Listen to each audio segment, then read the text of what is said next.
Hi there. This is a softly spoken reading of At the Earth's Core by Edgar Rice Burroughs. Chapter 1, Towards the Eternal Fires. I was born in Connecticut about 30 years ago. My name is David Inez. My father was a wealthy mine owner. When I was 19, he died. All his property was to be mine when I had attained my majority, provided that I had devoted the 2 years intervening in close application to the great business I was to inherit. I did my best to fulfill the last wishes of my parent, not because of the inheritance, but because I loved and honored my father. For 6 months I toiled in the mines and in the counting rooms, for I wished to know every minute detail of the business. Then Perry interested me in his invention. He was an old fellow who had devoted the better part of a long life to the perfection of a mechanical subterranean prospector. As relaxation, he studied paleontology.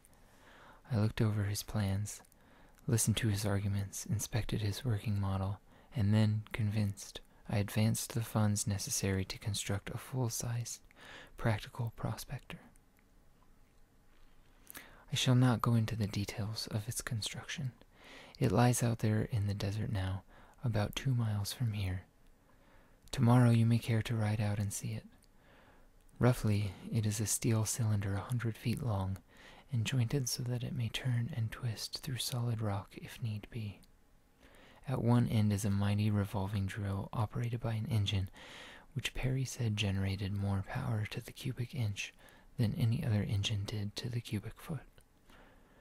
I remember that he used to claim that invention alone would make us fabulously wealthy.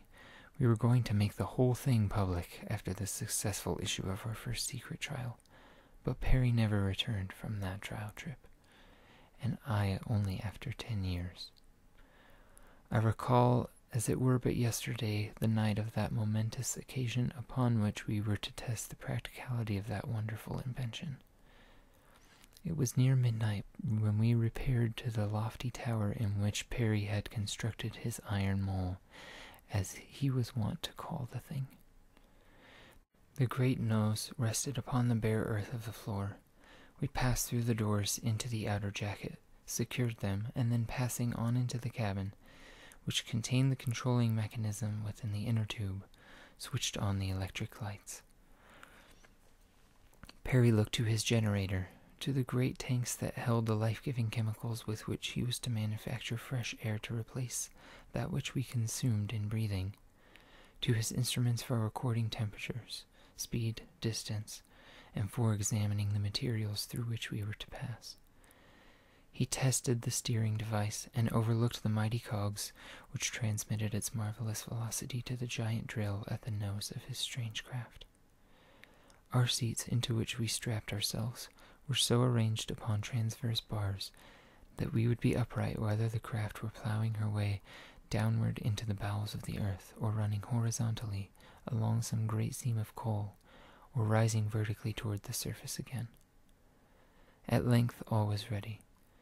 Perry bowed his head in prayer. For a moment we were silent, and then the old man's hand grasped the starting lever. There was a frightful roaring beneath us. The giant frame trembled and vibrated. There was a rush of sound as the loose earth passed up through the hollow space between the inner and outer jackets to be deposited in our wake. We were off. The noise was deafening. The sensation was frightful.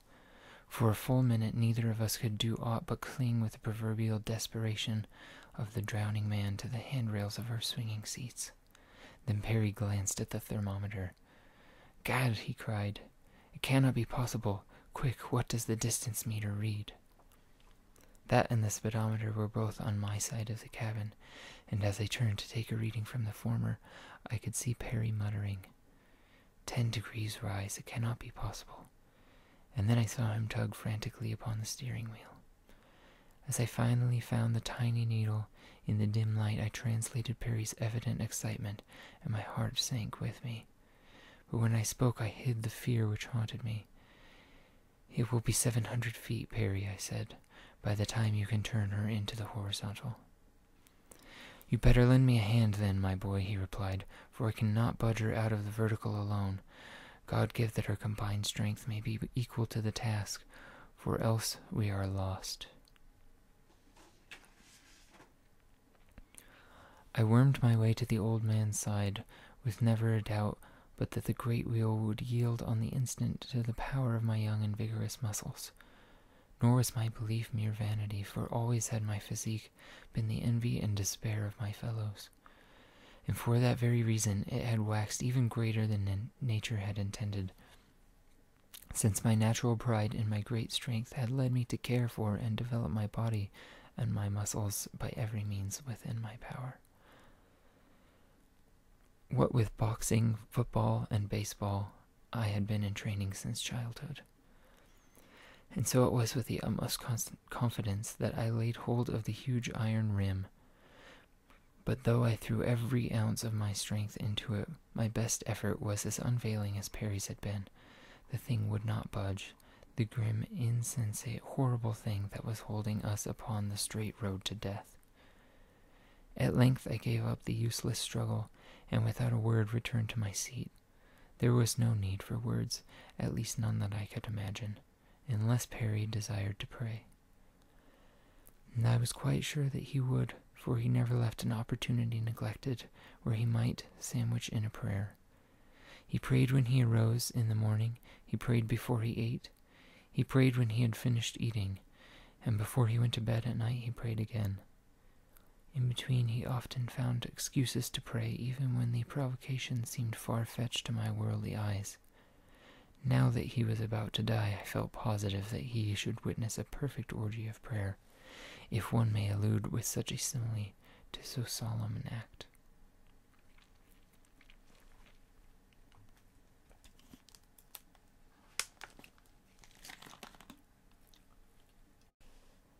But to my astonishment I discovered that with death staring him in the face, Abner Perry was transformed into a new being. From his lips there flowed, not prayer, but a clear and limpid stream of undiluted profanity, and it was all directed at that quietly stubborn piece of unyielding mechanism. "I should think, Perry," I chided, "that a man of your professed religiousness would rather be at his prayers than cursing in the presence of imminent death." "Death," he cried. "Death is it that appalls you? That is nothing by comparison with the loss the world must suffer. Why, David, within this iron cylinder we have demonstrated possibilities that science has scarce dreamed. We have harnessed a new principle, and with it animated a piece of steel with the power of 10,000 men. That 2 lives will be snuffed out is nothing to the world calamity that entombs in the bowels of the earth the discoveries that I have made and proved in the successful construction of the thing that is now carrying us farther and farther toward the eternal central fires. I am frank to admit that for myself I was much more concerned with our own immediate future than with any problematic loss which the world might be about to suffer. The world was at least ignorant of its bereavement, while to me it was a real and terrible actuality. "What can we do?" I asked, hiding my perturbation beneath the mask of a low and level voice.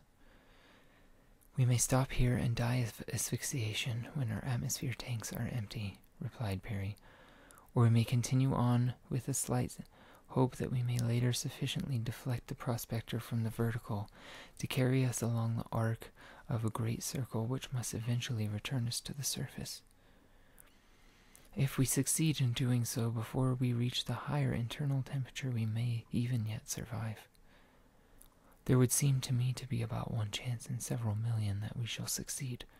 Otherwise we shall die more quickly, but no more surely than as though we sat supinely waiting for the torture of a slow and horrible death." I glanced at the thermometer. It registered 110 degrees. While we were talking, the mighty iron mole had bored its way over a mile into the rock of the earth's crust. "Let us continue on, then," I replied. "It should soon be over at this rate. You never intimated that the speed of this thing would be so high, Perry. Didn't you know it? No, he answered. I could not figure the speed exactly, for I had no instrument for measuring the mighty power of my generator. I reasoned, however, that we should make it about 500 yards an hour. And we are making 7 miles an hour, I concluded for him, as I sat with my eyes upon the distance meter. How thick is the Earth's crust, Perry? I asked. There are almost as many conjectures as to that as there are geologists, was his answer. One estimates at 30 miles because the internal heat, increasing at the rate of about 1 degree to each 60 to 70 feet depth, would be sufficient to fuse the most refractory substances at that distance beneath the surface. Another finds that the phenomenon of precession and nutation require that the Earth, if not entirely solid, must at least have a shell not less than 800 to 1,000 miles in thickness. So there you are, you may take your choice. And if it should prove solid, I asked. It will be all the same to us in the end, David, replied Perry. At the best, our fuel will suffice to carry us but 3 or 4 days, while our atmosphere cannot last to exceed 3. Neither then is it sufficient to bear us in the safety through 8,000 miles of rock to the antipodes. If the crust is of sufficient thickness, we shall come to a final stop between 600 and 700 miles beneath the Earth's surface. But during the last 150 miles of our journey we shall be corpses. Am I correct? I asked. Quite correct, David. Are you frightened? I do not know. It has all come so suddenly that I scarce believe that either of us realizes the terrors of our position. I feel that I should be reduced to panic, but yet I am not. I imagine that the shock has been so great as to partially stun our sensibilities.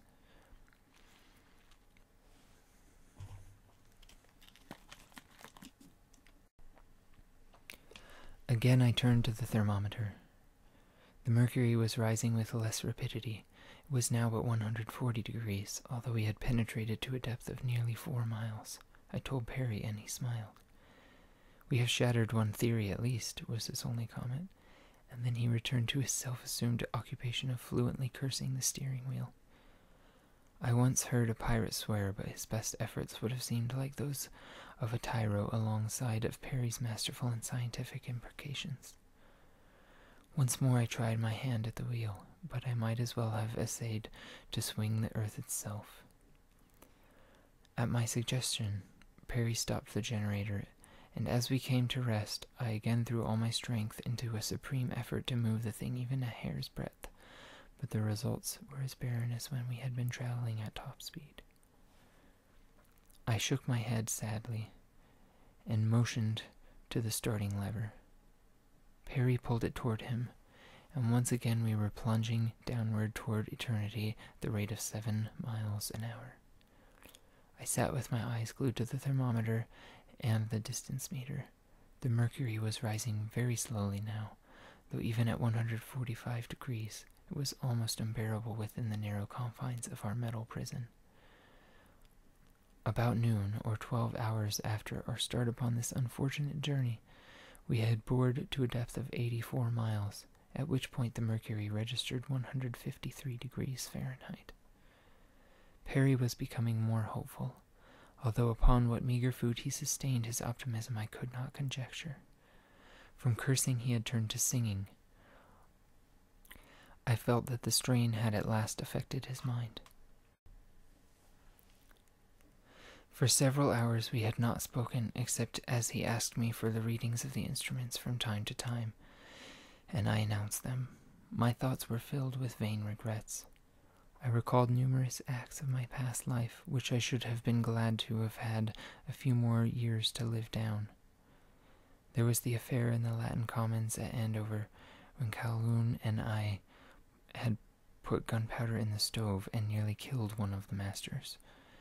And then, but what was the use? I was about to die and atone for all these things and several more. Already the heat was sufficient to give me a forestate of the hereafter. A few more degrees, and I felt that I should lose consciousness. What are the readings now, David?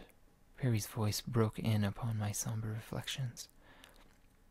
90 miles and 153 degrees, I replied. Gad, but we've knocked that 30-mile crust theory into a cocked hat, he said gleefully. Precious lot of good it will do us, I growled back. But my boy, he continued, doesn't that temperature reading mean anything to you? Why, it hasn't gone up in 6 miles. Think of it, son. Yes, I'm thinking of it, I answered, but what difference will it make when our air supply is exhausted, whether the temperature is 153 degrees or 153,000? We'll be just as dead, and no one will know the difference anyhow. But I must admit that for some unaccountable reason the stationary temperature did renew my waning hope. What I had hoped for I could not have explained, nor did I try.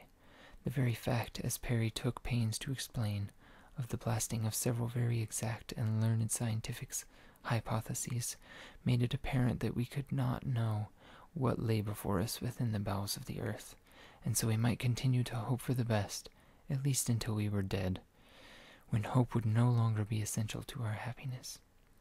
It was very good and logical reasoning, and so I embraced it. At 100 miles, the temperature had dropped to 152.5 degrees. When I announced it, Perry reached over and hugged me. From then on until noon of the second day, it continued to drop until it became as uncomfortably cold as it had been unbearably hot before. At the depth of 240 miles, our nostrils were assailed by almost overpowering ammonia fumes, and the temperature had dropped to 10 below zero. We suffered nearly 2 hours of this intense and bitter cold, until at about 245 miles from the surface of the earth, we entered a stratum of solid ice, when the mercury quickly rose to 32 degrees. During the next 3 hours, we passed through 10 miles of ice, eventually emerging into another series of ammonia-impregnated strata, where the mercury again fell to 10 degrees below zero. Slowly it rose once more until we were convinced that at last we were nearing the molten interior of the earth. At 400 miles, the temperature had reached 153 degrees. Feverishly, I watched the thermometer. Slowly it rose. Perry had ceased singing and was at last praying. Our hopes had received such a death blow that the gradually increasing heat seemed to our distorted imaginations much greater than it really was. For another hour I saw that pitiless column of mercury rise and rise, until at 410 miles it stood at 153 degrees. Now it was that we began to hang upon those readings in almost breathless anxiety. 153 degrees had been the maximum temperature above the ice stratum. Would it stop again at this point, or would it continue its merciless climb? We knew that there was no hope, and yet with the persistence of life itself we continued to hope against practical certainty. Already the air tanks were at low ebb. There was barely enough of the precious gases to sustain us for another 12 hours. But would we be alive to know or care? It seemed incredible. At 420 miles I took another reading. "Perry," I shouted. "Perry, man, she's going down, she's going down. She's 152 degrees again." "Gad," he cried, "what can it mean? Can the earth be cold at the center?" "I do not know, Perry," I answered. "But thank God, if I am to die, it shall not be by fire. That is all I have feared. I can face the thought of any death but that."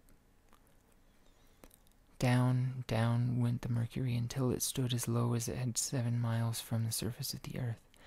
And then, of a sudden, the realization broke upon us that death was very near. Perry was the first to discover it. I saw him fussing with the valves that regulate the air supply, and at the same time I experienced difficulty in breathing. My head felt dizzy, my limbs heavy. I saw Perry crumple in his seat. He gave himself a shake and sat erect again. Then he turned toward me. "Goodbye, David," he said. "I guess this is the end," and then he smiled and closed his eyes. "Goodbye, Perry, and good luck to you," I answered, smiling back at him. But I fought off that awful lethargy. I was very young. I did not want to die. For an hour I battled against the cruelly enveloping death that surrounded me upon all sides. At first I found that by climbing high into the framework above me I could find more of the precious life-giving elements, and for a while these sustained me. It must have been an hour after Perry had succumbed that I at last came to the realization that I could no longer carry on this unequal struggle against the inevitable. With my last flickering ray of consciousness, I turned mechanically toward the distance meter. It stood at exactly 500 miles from the Earth's surface. And then of a sudden the huge thing that bore us came to a stop. The rattle of hurtling rock through the hollow jacket ceased. The wild racing of the giant drill betokened that it was running loose in air. And then another truth flashed upon me. The point of the prospector was above us. Slowly it dawned on me that since passing through the ice strata it had been above. We had turned in the ice and sped upward toward the Earth's crust. Thank God, we were safe. I put my nose to the intake pipe through which samples were to have been taken during the passage of the prospector through the Earth, and my fondest hopes were realized. A flood of fresh air was pouring into the iron cabin. The reaction left me in a state of collapse, and I lost consciousness.